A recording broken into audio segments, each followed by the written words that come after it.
Hello అండి. మా అపార్ట్మెంట్లోని వినాయకుని పెట్టి మూడో రోజు. ఈరోజు శుక్రవారం అవడంతో ఈరోజు కుంకుమ పూజ పెట్టారండి. కుంకుమ పూజకు వచ్చిన ఆడవాళ్ళందరూ కూడా రెడ్ చీరలు కట్టుకోమని రమ్మన్నారు. అలాగే ముందు రోజు అయితే మాత్రం లేట్ అయ్యిందండి. అందులో నాకు ఫీవర్ ఉంది కదా, దానివల్ల నేను బయటికి వెళ్ళి అన్నీ సేకరించలేకపోయాను. పొద్దున్నే 9 o'clockకే కుంకుమ పూజ అనమాట. అందరికీ మండపం మీద ప్లేస్ దొరికింది, కానీ మాకు కింద దొరికింది. అయినా పర్లేదండి, కిందన ఆసనం వేసుకొని కూర్చొని చేసుకున్నాము. అలాగే మా అపార్ట్మెంట్లోనైతే మాత్రం ఒక పెళ్ళి ఉందని చెప్పాను కదా, అలా అయితే మాత్రం ముందు రోజు బొట్టు పెట్టారు. వచ్చి నలుగు పెడుతున్నాం రండి రేపు అనేసి అక్కడికి వెళ్ళాము ఆడవాళ్ళందరం కూడా.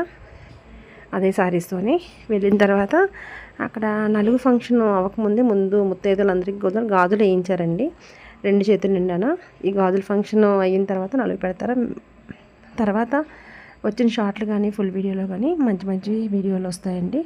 ఎవరైనా కొత్త వాళ్ళు అయితే నా ఛానల్ సబ్స్క్రైబ్ చేసుకుంటే తప్పకుండా మీకు నోటిఫికేషన్ వస్తుంది. థ్యాంక్ యూ ఫర్ వాచింగ్ అండి. బాయ్ అండి.